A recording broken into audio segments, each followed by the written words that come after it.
ఈరోజే మొదటి పాల్గొన శుక్రవారం. పాల్గొన మాసము అంటే స్థితికారకుడైన శ్రీ మహావిష్ణువుకు ఎంతో ప్రీతికరమైన మాసమని భాగవతం తెలియజేస్తుంది. ఎవరైతే ఈరోజు పాల్గొన శుక్రవారం వ్రతకథను భక్తి శ్రద్ధలతో వింటారో వారి ఇంట్లో ఐశ్వర్యం, సిరి సంపదలు కలుగుతాయి. కాబట్టి ఈరోజు వినాల్సిన ఆ కథను ఇప్పుడు తెలుసుకుందాం. పూర్వకాలంలో ఒకప్పుడు ఒక గ్రామంలో జరిగిన ఈ కథ ఈ వ్రత మహత్యాన్ని తెలియజేస్తుంది. పూర్వం ఒక పెద్ద గ్రామంలో ఒక ధనిక వ్యాపారి ఉండేవాడు. అతను గొప్ప లక్ష్మీ ఉపాసకుడు. తన భార్యతో కలిసి ప్రతి శుక్రవారం లక్ష్మీదేవిని భక్తి శ్రద్ధలతో పూజించేవాడు. అతని ఇంట్లో నిత్యం లక్ష్మీ కటాక్షం ఉండేది. ధనం, ఆభరణాలు, పండ్లు సమృద్ధిగా ఉండేవి. కుటుంబంలోని అందరికీ సుఖ సంతోషాలు ఉండేవి.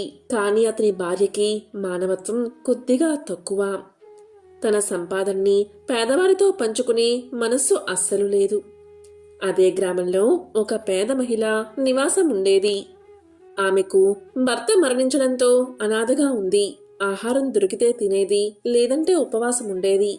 అయినప్పటికీ ఆ స్త్రీకి భగవంతుడిపైన అపార భక్తి. ఒకరోజు ఆ పేద స్త్రీ ధనిక స్త్రీ ఇంటికి వెళ్లి ఇలా అడిగింది, అమ్మా, నాకు నీలాగే లక్ష్మీదేవిని పూజించుకోవాలి అనే కోరిక ఉంది. కానీ నా దగ్గర నీలాంటి బంగారు సామాగ్రి, వాసనగల అత్తర్లు, విలాసవంతమైన వస్తువులు లేవు. నేను కూడా ఏదైనా చిన్న పూజ చేసుకోవచ్చా అని అడిగింది. దానికి ఆ ధనిక స్త్రీ ఇలా చెప్పింది, పూజకు ధనం కావాలి, మంచి వస్త్రాలు కావాలి, పుష్పాలు కావాలి. నీలాంటి పేదవాళ్లు పూజ చేస్తే దేవి అనుగ్రహించదు అని చెప్పింది. ఆ మాటలు విని ఆ పేద స్త్రీ బాధపడినా కూడా భగవంతునిపై భక్తి మాత్రం తగ్గలేదు. అదే రాత్రి లక్ష్మీదేవి ధనిక స్త్రీ కలలో కనిపించి ఇలా పలికింది, ఓ స్త్రీ, నీ ఇంట్లో సంపద ఉండడానికి కారణం నా కటాక్షమే. కానీ నా కృప లభించడానికి ఏ భేదాభిప్రాయాలు ఉండవు. పేదవాళ్లు భక్తితో పూజ చేస్తే నాకది ఎంతో ఇష్టం. నీ అహంకారాన్ని విడిచిపెట్టు, నీ సంపద నిలవదు లేకపోతే అని హెచ్చరించింది. ఇక ధనిక స్త్రీ కలే కదా అని పట్టించుకోలేదు. అదే గ్రామంలో ఒక ధనికుడు కూడా ఉండేవాడు. అతని భార్య మహాలక్ష్మి యొక్క భక్తురాలు. పేదవారికి సహాయం చేయడం, అన్నదానం చేయడం, దానం చేయడం ఆమె నిత్య కర్మ. ఆమె ఆ పేద స్త్రీ యొక్క బాధ తెలుసుకుని, నీవు కూడా నమ్మకంగా లక్ష్మీదేవిని పూజించు, నీకు తప్పకుండా అమ్మ కటాక్షం కలుగుతుంది అని చెప్పి పూజా సామాగ్రిని, కొంత ధాన్యం ఇచ్చింది, ధనం కూడా ఇచ్చింది.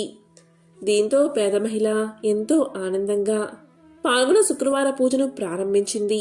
చిన్న మట్టి పాత్రలో దీపాన్ని వెలిగించి కొంత బియ్యం, కొద్దిగా పువ్వులు ఉంచి పూజ చేసింది. ఆమె హృదయపూర్వకంగా ఓం మహాలక్ష్మి నమో నమః అని భక్తితో జపించింది. ఇక ఆమె భక్తిని పరీక్షించేందుకు లక్ష్మీదేవి ఒక వృద్ధ స్త్రీ రూపంలో వచ్చింది. అమ్మా, నాకు ఆకలిగా ఉంది, నువ్వు నాకు భోజనం పెడతావా అని అడిగింది. ఆమెకి ఇంట్లో తినడానికి అన్నం కూడా లేదు. అయినప్పటికీ ఆమె వద్ద ఉన్న కొద్దిపాటి అంటే అమ్మవారికి సమర్పించిన నైవేద్యాన్ని నీకు ఇస్తున్నాను అని భక్తితో ఆ వృద్ధ స్త్రీకి ఇచ్చింది.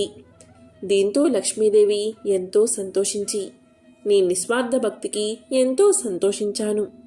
నీ ఇంట్లో ఉన్న చిన్న పాత్ర బంగారంతో నిండిపోయింది. ఇంటి ముందు సర్వసిద్ధమైన ధాన్యపు గోదాములు ఉంటాయి అని ఆశీర్వదించింది. దీంతో ఆ పేద మహిళకు అద్భుతమైన కొత్త వస్త్రాలు లభించాయి. గ్రామస్తులు ఈ మహిమను చూసి ఎంతో ఆశ్చర్యపోయారు. పాల్గొన శుక్రవారం రోజు శుభ్రంగా స్నానం చేసి శుభ్రమైన వస్త్రాలు ధరించాలి. పూజా స్థలాన్ని పరిశుభ్రంగా ఉంచి లక్ష్మీదేవి పటము లేక విగ్రహాన్ని ప్రతిష్ఠించాలి. దీపారాధన చేసి పసుపు, కుంకుమ, పుష్పాలతో పూజ చెయ్యాలి. లక్ష్మీ అష్టోత్తర శతనామావళి పఠించాలి. మిఠాయిలు సమర్పించాలి. పూజ తర్వాత వృద్ధులకు, స్త్రీలకు దానం చేసి ప్రసాదాన్ని పంచాలి. ఈ వ్రతాన్ని భక్తిపూర్వకంగా ఆచరిస్తే అమ్మ అనుగ్రహం లభించి సకల సంపదలు చేకూరుతాయని ఒక నమ్మకం. పూర్వం ఒక గ్రామంలో ఒక బ్రాహ్మణ దంపతులు నివసిస్తూ ఉండేవారు. వారికి సంతానం లేకపోవడం వల్ల ఎంతో బాధగా ఉండేది. ఇక ఆ బ్రాహ్మణుడు ఒకరోజు సంతానం కోసం విష్ణుమూర్తి గురించి తపస్సు చేయడానికి అరణ్యాలకు వెళ్లిపోయాడు. అక్కడ అరణ్యంలో విష్ణుమూర్తి గురించి ఘోర తపస్సు చేయసాగాడు. ఆ ఘోర తపస్సు చూసి శ్రీ మహావిష్ణువు సంతోషించి ఆ బ్రాహ్మణుడి ఎదుట ప్రత్యక్షమయ్యాడు. అప్పుడు విష్ణుమూర్తి ఇలా పలికాడు, ఓ బ్రాహ్మణ శ్రేష్ఠుడా, ఏమి నీ కోరిక అని అడిగాడు. దానికి ఆ బ్రాహ్మణుడు ఎంతో సంతోషించి స్వామిని అనేక విధాలుగా స్తుతించి ఇలా పలికాడు, స్వామి, అసాధ్యమైన నీ దర్శనం నాకు కలిగింది. నేను ఒక పేద బ్రాహ్మణుణ్ణి, నాకు సంతానం లేదు, నాకు సంతానం కలిగేలా దీవించు అని వేడుకున్నాడు. అప్పుడు శ్రీ మహావిష్ణువు బాగా ఆలోచించి ఇలా అన్నాడు, చూడు బ్రాహ్మణ శ్రేష్ఠ, నీకు భర్త చనిపోయిన ఆడపిల్ల సంతానంగా కావాలా లేదా ఆయుషు లేని మగబిడ్డ కావాలా కోరుకో అన్నాడు. అప్పుడు ఆ బ్రాహ్మణుడు బాగా ఆలోచించి, స్వామి, చనిపోయే కొడుకు నాకు ఎందుకు, నాకు ఆడపిల్లే కావాలి అని చెప్పాడు. దీంతో శ్రీ మహావిష్ణువు, సరే బ్రాహ్మణుడా, నీ కోరిక తప్పక నెరవేరుతుంది అని ఆశీర్వదించి అంతర్ధానమయ్యాడు. ఇక ఆ బ్రాహ్మణుడు అడవి మార్గంగా ఇంటికి చేరుకున్నాడు. కొన్నాళ్లకు భార్య గర్భం ధరించి 12 ఆడపిల్లను కన్నది. తల్లిదండ్రులు ఆమెకు విష్ణుమూర్తి వరం వల్ల పుట్టింది కాబట్టి నారాయణమ్మ అనే పేరు పెట్టారు. ఆమెకు యుక్త వయసు రాగా వివాహం చెయ్యాలని ఆ బ్రాహ్మణ దంపతులు ఎందరినో కలిసి ఎన్నో సంబంధాలు చూశారు. కానీ నారాయణమ్మను చేసుకోవడానికి ఎవరూ ముందుకు రాలేదు. ఇక చివరకు తల్లిదండ్రుల విచారంతో అడవికి వెళ్లి కనీసం ఒక రాతితోనైనా పెళ్లి చెయ్యాలి అనుకుని ఆ ఆడపిల్లను తీసుకెళ్లారు. ఆ అడవిలో శ్రీకృష్ణుడి విగ్రహాన్ని చూసి ఆ శ్రీకృష్ణుడితో ఆమె వివాహాన్ని జరిపించారు. ఇలా వివాహం జరిగిందో లేదో అలా ఆ విగ్రహం బద్దలై పిండి అయిపోయింది. దీంతో నారాయణమ్మ ఎంతో బాధపడి గోరున ఏడ్చింది. ఇక తల్లిదండ్రులు ఎంతో దుఃఖించి ఇంటికి తిరిగి వెళ్లిపోయారు. కొంతకాలానికి నారాయణమ్మ తన బాధను విష్ణుమూర్తికి చెప్పుకోవడానికి విష్ణుమూర్తి గురించి తపస్సు చేయసాగింది. ఇలా జరుగుతూ ఉండగా కొన్నాళ్లకు నారాయణమ్మ తల్లిదండ్రులు కూతురు గురించి బెంగపెట్టుకుని చనిపోయారు. ఇక నారాయణమ్మ ఇంట్లోనే తపస్సు చేసుకుంటూ ఎవరు వచ్చినా సరే నా దగ్గరకు రాకండి, నన్నేమీ అడగకండి నారాయణ అంటూ ఉండేది. అలా అడుక్కునేవాళ్లు అలా వాకిలి దగ్గరకు వచ్చి ఆ మాటలు విని వెనక్కి వెళ్లిపోయేవారు. అందుచేత ఊళ్ళో అందరూ ఆమెను ఈ ఇంట్లో నారాయణమ్మ అని పేరు పెట్టి పిలిచేవారు. అలా తపస్సు చేస్తూ నారాయణమ్మకు ముసలితనం వచ్చింది. ఇలా ఉండగా ఒకరోజు ఆమె తపస్సుకు మెచ్చి శ్రీ మహావిష్ణువు ఆమెను పరీక్షించాలని ఒక కాకి రూపంలో వచ్చి కావు కావుమని అరుస్తూ ఉండగా నారాయణమ్మ ఆ సమయంలో ఇల్లు అలుకుతూ అలుకుగుడ్డతో కాకిని కొట్టింది. దీంతో కాకి రూపంలో ఉన్న శ్రీ మహావిష్ణువు ఆ అలుకుగుడ్డను తీసుకుని వెళ్లిపోయాడు. అలా వెళ్తూ ఉండగా దాంట్లో ఒక కందిగింజ ఉండి దారిలో ఆ కందిగింజ నేలపై పడి మొక్క మొలిచింది.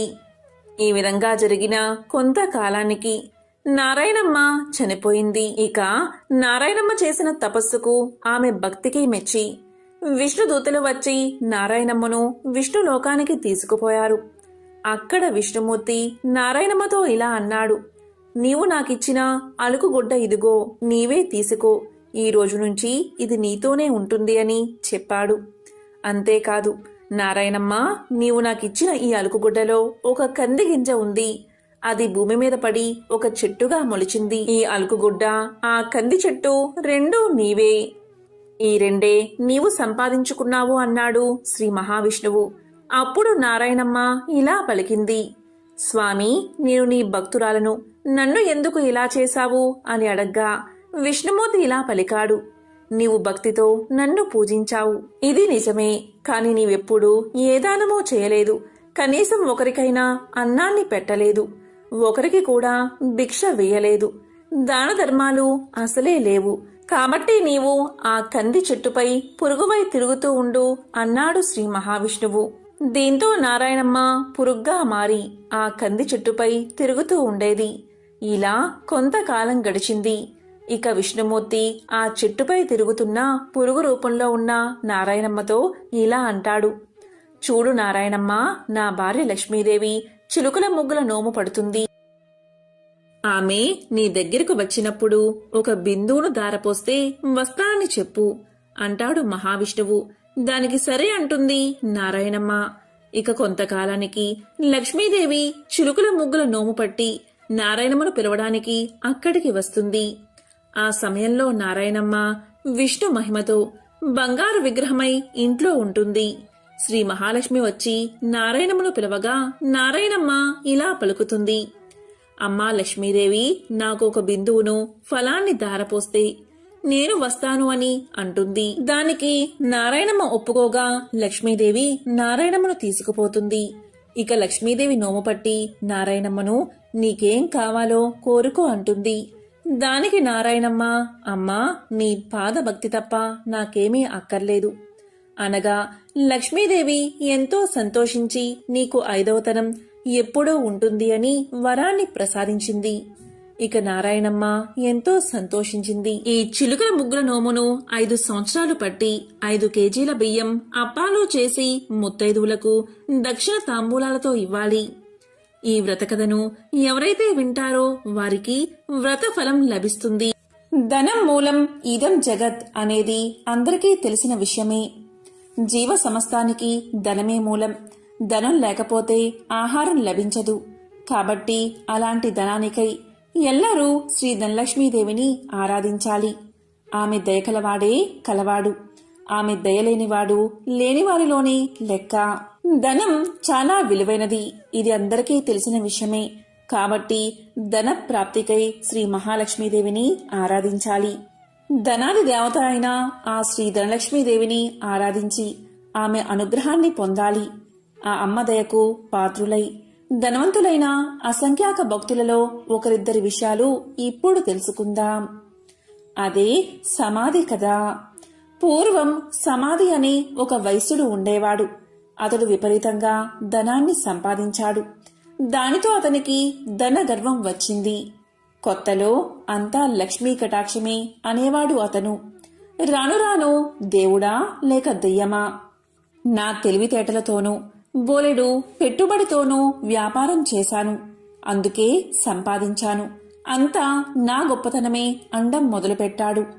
హితవు చెప్పేవారిని కసిరేవాడు, తనకు వంత పాడేవారిని చేరదీసేవాడు. అలా అతని చెంత చేరిన భజనపరులందరూ కూడా అతని వద్ద ధనం తీసుకుంటూ ఉండేవారు. అందుకుగాను వారా సమాధితో కలిసి దైవ దూషణలు కూడా చేస్తూ ఉండేవారు. తద్వారా వారి వద్ద డబ్బు నిలిచేది కాదు. సమాధి వారికి ఎంత ఇచ్చినా అదంతా ఏదోలాగా ఖర్చయిపోతూ ఉండేది. పనికిమాలిన వారికి అనవసరపు ఖర్చులకు డబ్బు ఇచ్చి ఇచ్చి అవసరానికి డబ్బు లేక డాబోసరికి తన పలుకుబడిపై అప్పులు చేసి చేసి అవి తీర్చలేక సమాధి దరిద్రుడైపోయాడు. అతడు పెద్దలను ఆశ్రయించాడు. అప్పుడు పెద్దలు ఇలా పలికారు. దైవమున ఏమున్నది, అంతా నీ గొప్పే అన్నావు కదా, నీ గొప్ప నీవే చూసుకో, ఇక్కడ్నుంచి వెళ్ళిపో అని తరిమేశారు. మరికొద్ది కాలానికి కొడుకులు తిరగబడ్డారు. అప్పుల వారు అల్లరి చేయడం మొదలుపెట్టారు. గొప్ప దరిద్రం కలిగినది. చివరికి భార్య కూడా ఎదురు తిరిగినది. నీ వంటి దరిద్రుడితో నేనుండలేను అని చెప్పి పుట్టింటికి వెళ్ళిపోయింది. రుణదాతలకు కుటుంబ ఘాతకులకు వెరచి ఒకానొక రాత్రివేళ సమాధి అడవుల పట్టిపోయాడు. ఈ సమాధి గురించి బాగా తెలిసిన ఒక మిత్రుడు అతనికి సహాయం చెయ్యాలి అనుకున్నాడు. కాని తక్కిన వ్యాపారులు అడ్డుపడుతూ ఉండడం వల్ల ఒకరోజు ఆ మిత్రుడు ఒక చేతికర్ర దొలిపించి అందులో ఖరీదైన వజ్రాలు వేసి సమాధికి ఇచ్చాడు. అప్పుడా మిత్రుడు సమాధితో ఇలా పలికాడు. సమాధి, నీవు దరిద్రంచే బాధపడుతూ ముసలివాడివలే అయిపోయావు. నేను ప్రత్యక్షంగా ధనమిస్తే ఇతర వ్యాపారులతో నాకు గొడవ వస్తుంది. కాబట్టి నీ చేతికి ఊతంగా ఈ కర్రను తీసుకో అని చెప్పాడు. దానికి సమాధి ఎంతో బాధతో ఆ చేతికర్ర తీసుకుని ఆ చేతికర్రతో సంతకు వెళ్లి ఆ చేతికర్రను సంతలో ఎవరో పొరుగువాడికి చవకగా అమ్మేసి దానితో వంట సరుకులు కొనుగోలు చేశాడు. సమాధి చేసింది విని మిత్రుడు ఎంతో బాధపడ్డాడు. సమాధి యొక్క దరిద్రావస్థను ఎలాగైనా తప్పించాలని ఆ మిత్రుడు మరొకసారి సమాధిని పిలిచి ఇలా పలికాడు. సమాధి, ఈ గుమ్మడికాయ తీసుకో అని ఒక గుమ్మడికాయ ఇచ్చాడు. దాని నిండుగా బంగారు కాసులు పోసి ఇచ్చాడు. ఇంటికి వెళ్లి దాన్ని పగలగొడితే ధనం కనిపిస్తుంది కదా అని ఆ మిత్రుడి ఆలోచన. కాని సమాధి ఆ గుమ్మడికాయను వేరొక కూరగాయల వ్యాపారికి అమ్మేసి ఆ చిల్లరతోని ఇంటికి వెళ్లిపోయాడు. మిత్రుడు సహకరించినా ఆ సహాయం పొందక దరిద్రబాధలు భరించలేక సమాధి ఒకరోజు అడవులకు పోవడానికి నిశ్చయించుకున్నాడు. ఇది తెలిసిన అతని మిత్రుడు మార్గమధ్యలో మోహరీలు గుట్ట పోయించాడు. కాని సమాధి ఆ దారికి రాగానే ధనలక్ష్మి కళ్ళలో పడినది. అతని కళ్ళు నలుపుకుంటూ పోయి మొహరీల గుట్టపై పడి, చీచి, ఎవరో దారిలో రాళ్లగుట్ట పోశారు అని వాటిని అటూ ఇటూ చిమ్మి కళ్ళు నలుపుకుంటూ తన దారిన తాను పోయాడు. అంతా మిత్రునికి చూపి, చూసారా, ధనలక్ష్మి యొక్క అనుగ్రహం తప్పితే ఎలా అవుతుందో, మనమెంత మంచి చేసినా వంచింపబడుచూ ఉంటాడు అని చెప్పాడు. తరువాత సమాధి అడవులకు చేరుకుని తన కష్టాలకై ఏడుస్తూ ఉండగా ఒకానొక ముని అతన్ని చూసి అతని దీనకథను విని ఇలా పలికాడు. సమాధి, కేవలం ధనలక్ష్మిని తూలనాడి ఆమె పూజకు ఆటంకం కలిగించడం వల్లే నీకీ కష్టం కలిగినది. ఇంతకు మించి మరొకటి లేదు. నా మాట విని ధనలక్ష్మీదేవిని పూజించు. ధనం నీకు సమకూరుతుంది. ఆమె బీజమునే జపించు అని పలికి మంత్ర బీజాన్ని చెప్పి జప విధానం చెప్పి మహర్షి వెళ్లిపోయాడు. సమాధికి మరొక మార్గమేది కనబడకపోవడం వల్ల గతిలేని వాడై ఆ మంత్రాన్ని జపించసాగాడు. అలా చేయగా ఒకనాడు అతని భార్య ఆ అడవిలోనే తారసపడినది. పెళ్లి చేశాక భర్త సజీవుడై ఉండగా ఆడది పుట్టింట ఉండరాదు. కష్టమో సుఖమో భర్తతోటే లోకం పొమ్మని ఆమె పుట్టింటివారు తరిమేశారని చెప్పింది. ఆమె తనతో తెచ్చిన స్వల్ప ధనాన్ని సమాధికి ఇచ్చి క్షమించమని కోరింది. అతి త్వరలో దీపావళి రాబోవుచున్నడుచే సమాధి ఆదనంతో నగరానికి వెళ్లి తగు సామాగ్రలు కొని అదేవిధంగా పురోహితుడికి క్షమాపణ చెప్పుకుని తనతో పాటు అడవులకు తీసుకువచ్చాడు. దీపావళి రాత్రి యథావిధిగా యథాశక్తిగా ధనలక్ష్మీ పూజను చేసుకున్నాడు సమాధి. దానితో సంతృప్తిగా శాంతించిన ధనలక్ష్మి సమాధిని అనుగ్రహించింది. దాంతో పురోహితుడు ఊరిలోనికి పోయి సమాధి ఉనికిని అతనిలోని మార్పును అందరికీ తెలియచేశాడు. సమాధి మిత్రుడు అలాగే విప్రుడు కూడా దీన్ని సమర్థించారు. అవును, అమ్మవారిని కించపరచడం వల్లే అతనికి ఇటువంటి గతి పట్టింది కాని సమాధి చెడ్డవాడు కాడు అని మరీ చెప్పగా ఇతర వ్యాపారులు కూడా ఆలోచించి సమాధిని తిరిగి ఊరిలోకి పిలిచారు. మిత్రులు ఇచ్చిన పెట్టుబడితో సమాధి మరలా వ్యాపారాన్ని ప్రారంభించి నిత్యము ధనలక్ష్మీదేవిని పూజిస్తూ ఆ తల్లి అనుగ్రహం వల్ల అతని వ్యాపారం అభివృద్ధి చెందడం వల్ల తిరిగి కోటీశ్వరుడుగా మారి సకల సౌభాగ్యాలతో తులతూగుతూ ఉన్నాడు. కాబట్టి ఎవరైతే ప్రతి గురు శుక్రవార రోజుల్లోనూ అష్టమి, నవమి, దశమి, పౌర్ణమి తిథులయందు ఆ అమ్మవారిని పూజించి ఈ కథను వింటే ధనలక్ష్మీదేవి యొక్క అనుగ్రహానికి పాత్రులు అవుతారు. ఈ కథ విన్నా చదివినా సర్వశుభాలు చేకూరతాయి. ఇదే ధనలక్ష్మీదేవి యొక్క కథ. త్రిలోక సంచారి అయిన నారద మునికి ప్రతిదీ తెలుసుకోవాలని ఆతృత ఉంటుంది. ఇది మనందరికీ తెలిసిన విషయమే. అదేవిధంగా నారదముని ఒకసారి ఆతృతగా లక్ష్మీదేవిని ఇలా అడుగుతాడు. అమ్మా లక్ష్మీదేవి, మీరెప్పుడూ కూడా విష్ణుమూర్తి పాదాలను ఎందుకు నొక్కుతారు అని అడుగుతాడు. దానికి లక్ష్మీదేవి ఇలా సమాధానం చెప్తుంది. మానవుల నుండి భగవంతుడి వరకు గ్రహాలన్నీ తన్ను ప్రభావితం చేస్తాయని లక్ష్మీదేవి సమాధానం చెప్తుంది. ఈ గ్రహాల చెడు ప్రభావం శ్రీహరి పాదాలను నొక్కడం ద్వారా ముగుస్తుంది. కాబట్టి ఆమె తన శ్రీహరి పాదాలను నొక్కుతుంది అని సమాధానం చెప్తుంది. ఒక మహిళ చేతిలో దేవతల సర్వోన్నతుడైన బృహస్పతి నివసిస్తాడు. రాక్షసుల గురువు శుక్రాచార్యుడు మనుషుల పాదాలలో నివాసముంటాడు. భార్య తన భర్త పాదాలను నొక్కినప్పుడు గ్రహాల యొక్క చెడు ప్రభావాలను నివారించడంతో పాటు సంపద కూడా వృద్ధి అవుతుందని, లక్ష్మీదేవి విష్ణు పాదాలను నొక్కడానికి కారణమని ఆమె ఎంతో సులువుగా నారదుడికి సమాధానం చెప్తుంది. లక్ష్మీదేవి ఐశ్వర్యానికి దేవత, జ్యేష్ఠాదేవి దారిద్ర్య దేవత. ఒకసారి వీరిద్దరికీ ఒక చిన్న అనుమానం వచ్చింది. ఆ అనుమానం ఏంటి అంటే తమలో ఎవరు చాలా అందంగా ఉన్నారో అని. ఈ విషయమై వీరిద్దరూ వాదించుకుంటూ ఉండగా వారికి ఎదురుగా ఒక వ్యాపారి వస్తువు కనిపించాడు. ఇక వాదించడం ఆపేసి ఆ వ్యాపారిని అడిగి నిజం తెలుసుకోవాలి అనుకున్నారు అక్కా చెల్లెళ్ళు. అలా అనుకున్నదే తడువుగా జ్యేష్ఠాదేవి లక్ష్మీదేవిలు అతడి ముందుకు వెళ్లి నిల్చున్నారు. తామిద్దరం ఎవరమో కూడా అతడికి వివరించి చెప్పారు. ఐశ్వర్య దేవత లక్ష్మీదేవి, దారిద్ర్య దేవత జ్యేష్ఠాదేవి ఇద్దరూ ప్రత్యక్షమై కనిపించి అలా అడిగేసరికి ఆ వ్యాపారికి నోట మాట రాలేదు. ఇద్దరూ ఒకేసారి కనిపించినందుకు సంతోషించాలో లేక బాధపడాలో కూడా అతనికి అర్థం కాలేదు. విషయమంతా విన్నా ఆ వ్యాపారి భయంతో వణికిపోయాడు. ఇద్దరిలోనూ లక్ష్మీదేవే అందమైనదని అతనికి తెలుసు. అయితే నిజాన్ని చెబితే జ్యేష్ఠాదేవికి కోపం వస్తుంది.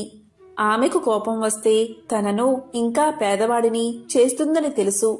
ఇక లక్ష్మీదేవి అందంగా లేదని చెబితే ఆమెకు కోపం వస్తుంది. ఆమెకు కోపం వస్తే తనకున్న ఈ మాత్రం సంపదను కూడా లేకుండా చేసేస్తుంది. ఏం చేసేది భగవంతుడా అంటూ తలపట్టుకున్నాడు. ఇంతలో ఆ వ్యాపారికి ఒక మెరుపులాంటి ఆలోచన వచ్చింది. ఏదైతే అది అయిందని మనసుకు సర్ది చెప్పుకున్న ఆ వ్యాపారి ఆ దేవతలిద్దరికీ నమస్కారం చేశాడు. వెంటనే ఆ వ్యాపారి ఇలా చెప్పాడు. అమ్మా, ఓ మహాలక్ష్మి, నువ్వు ఇంట్లోకి వస్తున్నప్పుడు నీ అంత అందమైన స్త్రీ భూలోకంలో కాని స్వర్గలోకంలో కాని ఎవరూ ఉండరు అని చెప్పాడు. అలాగే జ్యేష్ఠాదేవి వైపు చూసి, అమ్మా, ఓ జ్యేష్ఠాదేవి, నువ్వు ఇంటి నుంచి బయటకు వెళ్తుంటే నీ అందం సొగసు వర్ణించేందుకు మాటలు చాలవు. ఆ సమయంలో నీ అందాన్ని ఎవరితోనూ పోల్చలేమో అని సమాధానం చెప్పాడు. ఆ వ్యాపారి ఎవరి మనసులో నొప్పించిన విధంగా చెప్పిన తీరు జ్యేష్ఠాదేవి లక్ష్మీదేవులను సంతృప్తిపరిచింది. అతడు ఇద్దరిని విజేతలుగా నిర్ణయించాడని వారిద్దరూ అర్థం చేసుకున్నారు. దాంతో ఇద్దరూ అతడి నిర్ణయానికి సంతోషపడుతూ అక్కడ్నుంచి మాయమయ్యారు. ఇక్కడ అర్థం చేసుకోవాల్సింది ఏంటి అంటే జ్యేష్ఠాదేవి లక్ష్మీదేవులు ఎవరికి వారు విజేతలమని అనుకుంటూ వెళ్లారే కాని నిజానికి నిజమైన విజేత ఆ వ్యాపారే.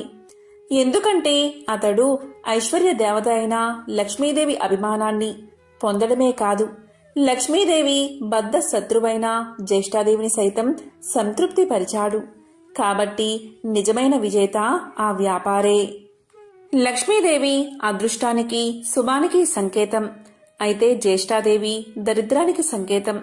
పురాణాల ప్రకారం లక్ష్మీదేవి జ్యేష్ఠాదేవులు ఎవరు ఎక్కడ ఉండాలి అనే విషయం గురించి చర్చలు మొదలవుతాయి. ఈ క్రమంలోనే లక్ష్మీదేవి వెళ్లి సముద్ర గర్భంలో దాక్కుంటుంది. సముద్ర గర్భం నుంచి తను బయటికి రావాలని జ్యేష్ఠాదేవి కోరడంతో తాను బయటకు వచ్చి ఏ ప్రదేశంలో కొలువై ఉండాలో తెలియచేస్తుంది. ఈ విధంగా సముద్ర గర్భం నుంచి బయటకు వచ్చిన లక్ష్మీదేవి తాను పసుపు కుంకుమల్లో కొలువై ఉంటానని చెప్తుంది. అందుకే ఏదైనా శుభకార్యాలలో పసుపు కుంకుమలకు అంత ప్రాధాన్యత ఇస్తాము. పెళ్లి పత్రికలకు కూడా పసుపు కుంకుమ రాయడం వల్ల సాక్షాత్తు లక్ష్మీదేవిని ఆహ్వానించినట్లు. ఇలా పసుపు కుంకుమ రాయడం వల్ల ఆ పెళ్లిలో ఎలాంటి ఆటంకాలు లేకుండా లక్ష్మీదేవి కృప నూతన వధూవరులపై ఉంటుందని భావిస్తారు. అందుకే వివాహ ఆహ్వాన పత్రికలకు పసుపు కుంకుమలు రాస్తారని పురాణాలు చెబుతున్నాయి. మనం లక్ష్మీదేవి చిత్రపటాన్ని చూసినప్పుడు ఆమెకు గుడ్లగూప వాహనంగా ఉండడాన్ని చూస్తూ ఉంటాం. లక్ష్మీదేవికి గుడ్లగూప ఎలా వాహనమైనది అనే ప్రశ్న మనల్ని పట్టి పీడుస్తుంది. దానికి సమాధానం ఇప్పుడు తెలుసుకుందాం. ఒకప్పుడు కౌశికుడు అని ఒక గొప్ప విష్ణు భక్తుడు ఉండేవాడు. అతడు గొప్ప సంగీత విద్వాంసుడు. సుమధురమైన తన గాన మాధుర్యంతో మహావిష్ణువుని ప్రసన్నం చేసుకున్నాడు. స్థూల శరీరాన్ని విడిచిన తరువాత విష్ణు లోకాన్ని చేరుకున్నాడు. శ్రీహరి తన ప్రియభక్తుణ్ణి స్వాగతించి అతని గౌరవార్థం అంతరంగిక సంగీత సభ ఒకటి ఏర్పాటు చేశాడు. ఆ సభలో దేవర్షి నారదుడికి ప్రవేశం లభించలేదు. తుంబురుడికి సకల మర్యాదలతో స్వాగతం చెప్పారు. తనకు ప్రవేశం లేకపోవడం అటుంచి తన ప్రత్యర్థి అయిన తుంబురుడికి స్వాగత సత్కార్యాలు లభించడం చూసిన నారదుడు ఎంతో మండిపడ్డాడు. అయినా తమాయించుకుని లక్ష్మీదేవి మందిరంలోంచి లోనికి పోవడానికి ప్రయత్నం చేశాడు. అక్కడ కూడా లక్ష్మీదేవి యొక్క చెలికత్తెలు నారదుడికి అడ్డుపడ్డారు.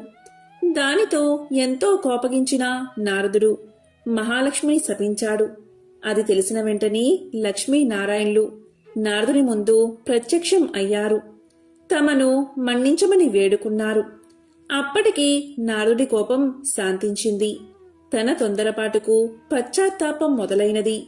శరీరమంతా చెమటలు పట్టాయి. కీలరిగి వాత పెట్టడం బాగా తెలిసిన నారాయణుడు చేసిన దానికి సిగ్గుపడుతున్న నారదుణ్ణి చూసి ఇలా పలికాడు.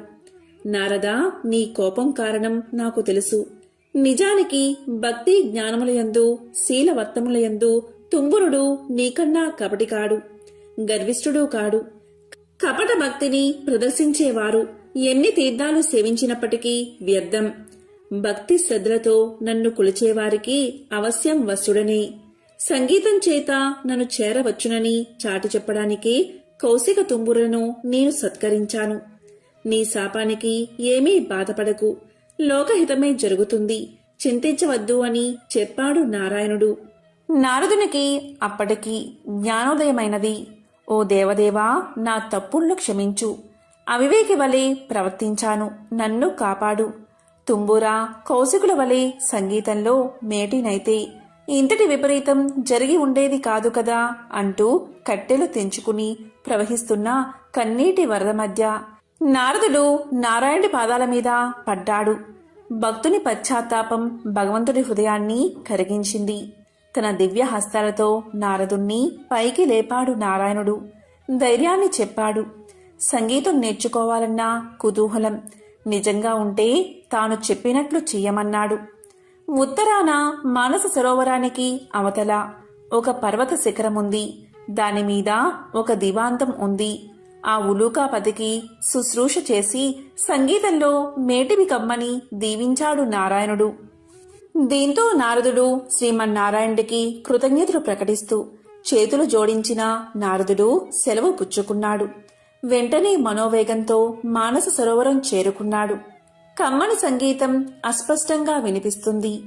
తెరలు తెరలుగా వస్తున్న ఆ గాన మాధుర్యాన్ని పట్టుకుని ఆవలగిరి శిఖరం చేరాడు నారదుడు. గంధర్వ, కిన్నెర, కింపురుష, అప్సరసాదులెందరో అక్కడ సంగీతాభ్యాసం చేస్తున్నారు. వారి మధ్య గురు పీఠం మీద దివ్యకాంతులతో ప్రకాశిస్తున్న గానబంధు నారదుణ్ణి చూడగానే వినయంతో ఆసనం దిగి ఎదురు వెళ్లాడు. ఆనందంగా ఆసనం చూపి కుశల ప్రశ్నలు వేశాడు. ఎందుకు వచ్చాడో కారణం చెప్పమని ప్రార్థించాడు. నారదుడు గానబంధు వినయానికి, సంగీత పాఠవానికి ఆశ్చర్యపోయాడు. తనకు తెలియని ఈ సంగీతవేత్త ఎవరని ఆలోచనలో పడ్డాడు. అతడు ఎవరైతేనేం, తనకు కావలసినది సంగీత విద్య.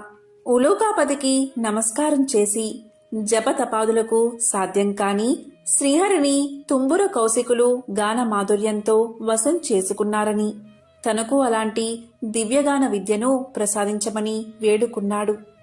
గానబంధు అంటే ఉలూకాపతి. నారదుడి ఆంతర్యం గ్రహించి ముందు తానెవరో వివరించసాగాడు. ఓ నారద మహర్షి, నేను చెప్పేది శ్రద్ధగా వినండి. పూర్వం భువనేశుడు అనే రాజు ఉండేవాడు. అతడు చాలా జాలిగుండె కలవాడు, ధర్మవర్తనుడు. సంప్రదాయానుసారం ధర్మకార్యాలన్నీ క్రమం తప్పకుండా నిర్వహించేవాడు. అటువంటి ఉత్తమ పాలకుడు సంగీతాన్ని మాత్రం నిషేధించాడు. ఎవరైనా గానాలాపన చేస్తే మరణశిక్ష విధించమని మంత్రులకు తెలియచేశాడు. భగవంతుణ్ణి కూడా భక్తి గీతాలతో స్తుతించకూడదని చాటింపు వేయించాడు. ఒకరోజు హరిమిత్రుడు అనే భక్తుడు రాజు ఆజ్ఞను మర్చిపోయి భగవంతుణ్ణి కీర్తిస్తూ గానం చేశాడు. ఆ గాన మాధుర్యంలో మునిగిపోయిన ప్రజలు కూడా పాడకూడదు అన్న విషయాన్ని మర్చిపోయారు. వెంటనే రాజభటులు వచ్చారు. హరిమిత్రుణ్ణి రాజు ముందు నిలబెట్టారు. రాజు ఆలోచించాడు. పాడినవాడు బ్రాహ్మణుడు, బ్రహ్మహత్య మహాపాపం, మరణశిక్షతో సమానమైనది రాజ్య బహిష్కరణ. ఇలా ఆలోచించి హరిమిత్రుడి సంపదనంతా స్వాధీనం చేసుకుని రాజ్యం నుంచి వెళ్ళగొట్టాడు రాజు. కాలచక్రం తిరగడం మానదు కదా. కొంతకాలానికి రాజు మరణించాడు. పుట్టిన ప్రతి ప్రాణి గిట్టక తప్పదు. అలాగే గిట్టిన ప్రాణి కూడా పుట్టక తప్పదు. నరుడిగా మరణించిన రాజు గుడ్లగోపగా జన్మించాడు. దివాంద జన్మ కాబట్టి రాత్రులందే ఆహారం సంపాదించుకోవాలి. తిండి ఒక సమస్యగా తయారైనది. పురాకృత దోష ఫలితం కాబోలు. ఒకసారి 4 రోజులైనా ఆహారం దొరకలేదు. ఆకలి దుర్లభమైపోయినది. చివరికి మరణాన్ని ఆహ్వానించాడు. అతడు పూర్వజన్మలో చేసుకున్న సుకృతం వల్ల మరణదేవత యమధర్మరాజు వచ్చి ఎదురుగా నిలబడ్డాడు. ప్రాణం తీయకుండా ఎదురుగా నిలబడ్డ యముణ్ణి చూసి, ధర్మరాజా, ఎందుకు ఈ విధంగా నన్ను బాధపెడుతున్నావు? నేను గత జన్మలో రాజుగా ప్రజలపై ఎంతవరకు దయాదాక్షిణ్యాలు చూపించాలో అంతవరకు చూపించాను. నీవెందుకు నాపై దయచూపవు అన్నాడు భువనేశుడు. దివాంద స్థితికి యమధర్మరాజు ఎంతో జాలిపడ్డాడు. తాను చేసిన తప్పేమిటో తెలియకుండా ఎవరైనా శిక్ష అనుభవించడం ధర్మం కాదు కదా. తెలిసినప్పుడే కదా పశ్చాత్తాపం కలిగేది. అలా ఆలోచించి అసలు విషయం చెప్పాడు యమధర్మరాజు. దివాందమా, నీవు రాజుగా ఉన్నప్పుడు అనేక సత్కార్యాలు చేసిన మాట నిజమే. కాని పరమాత్ముణ్ణి వేద మంత్రాలతో మాత్రమే స్తుతించాలని శాసించడం నీ మూర్ఖత్వం. పరమ పావనమైన సంగీతంతో హరికీర్తన చేసిన హరిమిత్రుణ్ణి శిక్షించిన పాపం తక్కువైంది కాదు కదా. ఆ పాప ఫలితం కొండంతై నీకు లభించిన పుణ్యఫలానికి మించిపోయింది. అదే నేడు నిన్ను పట్టి పీడిస్తుంది. విష్ణు భక్తులకు చేసిన కీడు నీకీ అవస్థ తెచ్చిపెట్టింది. దీని నుంచి బయటపడ్డం ఎవరికీ సాధ్యం కాదు. సమవర్తి చెప్పింది విన్నాక, అంటే యముడు చెప్పింది విన్నాక గాని దివాందానికి తాను చేసిన తప్పేమిటో అర్థం కాలేదు. ఏ మార్గంలో అయినా భగవంతుణ్ణి స్తుతించవచ్చు అనే జ్ఞానం కలిగింది. చేసిన తప్పుకు క్షమించి ఎలా అయినా బయటపడే మార్గం చూపించమని ధర్మదేవత పాదాల మీద పడ్డాడు. దీంతో యముడి హృదయం కూడా ద్రవించింది. ఉలూకరాజా, చేసిన తప్పుకు శిక్ష అనుభవించక తప్పదు. దేనికి మించిన శిక్ష అనుభవించినచో శిక్షాకాలం తగ్గుతుంది. అంగీకరిస్తే ఆ గుహలోనికి రా. అందులో నీ గత జన్మ దేహముంది. అందుండి రోజుకు కొంత మాంసాన్ని చీల్చుకుని భక్షించు. అది పూర్తయిన తర్వాత నీకు శుభం కలుగుతుంది అని దీవించి వెళ్ళిపోయాడు. ఓ మహర్షి, ఆ దురదృష్టవంతుణ్ణి నేనే. ఆ తరువాత నేనొక రోజున నా శవం వద్ద కూర్చుని ఉండగా దివ్య తేజస్వి అయిన ఒక బ్రాహ్మణుడు రథంలో పోతూ నా ముందున్న శవాన్ని చూసి రథాన్ని ఆపాడు. దగ్గరకొచ్చి చూసి, ఇది భువనేశుని కాయం వలె ఉన్నది. ఇది ఇక్కడెలా పడి ఉన్నది? దీన్ని ఈ పక్షి తినడమేమిటి అంటూ ఆశ్చర్యాన్ని ప్రకటించాడు. అప్పటికి నేను ఆ విప్రుణ్ణి గుర్తించాను. అతడు నా చేత బహిష్కరించబడిన హరిమిత్రుడు. వెంటనే అతని పాదాలపై పడి ప్రార్థించాను. తప్పుకు క్షమించమని అడిగాను. దుఃఖాశ్రువులు నేల రాలుతూ ఉండగా యమధర్మరాజు తెలియచేసిన విషయమంతా వివరించాను. హరిమిత్రుడు అది విని చలించిపోయాడు. తన అంతరంగ భావమునకు అనుగుణంగా ఇలా పలికాడు. నీ బాధలు చూస్తుంటే నాకెంతో విచారం కలిగింది. నీవు నా ఎడల చూపిన కాఠిన్యం నేను ఆ రోజునే మర్చిపోయాను. నీవు అనుభవించిన బాధ ఇక చాలు.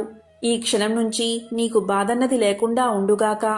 గొప్ప సంగీత విద్వాంసుడివై లోకంలో ఉత్తమ సంగీత విద్యను బోధిస్తావు కాక అంటూ అతడు నా కృతజ్ఞతను స్వీకరించి వైకుంఠానికి వెళ్లిపోయాడు. అతని దీవెనలు ఫలించి నేను ఇలా ఉన్నాను అంటూ గానబంధు తన కథంతా వివరించాడు. ఆ తరువాత నారదుడు గానబంధు విద్వాంసుని శిష్యుడయ్యాడు. తొలి రోజుని సంగీతం ఎలా నేర్చుకోవాలో అనే విషయం మీద పాఠం చెప్పాడు. సంగీతం ఒక దివ్య కళ అన్నాడు. తపంతో కాని తామసంతో కాని అది పట్టుబడదు అన్నాడు. కళ కోసం జీవితాన్ని అర్పించాలి అన్నాడు. కష్టపడి నిరంతరం సాధన చేస్తే ఎవరైనా అపురూపమైన ఈ కళలో ఆధిక్యం సాధించవచ్చు అన్నాడు. గౌరవభావం మొహంలో ఉట్టిపడుతూ ఉండగా వినయంగా తలవంచుకుని ఆలకించాడు నారదుడు. ఆ సాధన అలా 1000 ఏళ్లు గడిచాయి.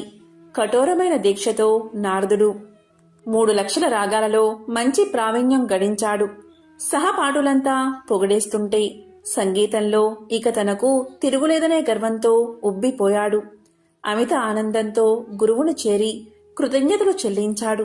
గురుదక్షిణ చెల్లిస్తాను, ఏమి కావాలో సెలవివ్వమన్నాడు. ఎంతటి కోరికైనా సంశయించవద్దు అన్నాడు. శిష్యుడి పలుకులు విన్న ఆ గురువు ఎంతగానో సంతోషించాడు.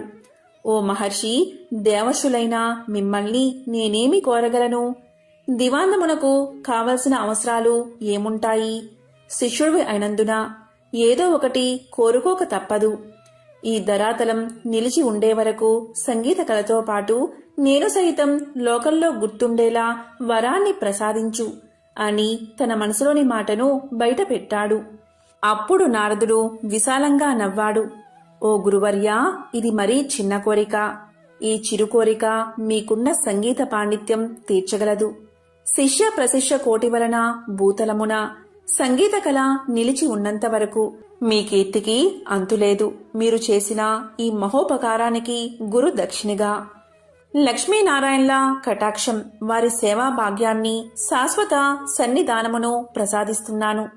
ప్రళయం సంభవించిన వేళ శ్రీ మహావిష్ణువునకు గరుత్మంతుని వలె శ్రీ మహాలక్ష్మికి నీవు వాహనమై తరింతువుగాక అంటూ శిష్యుడికి కానుకను దేవర్షిగా వరాన్ని సమర్పించి సెలవు తీసుకున్నాడు నారదుడు.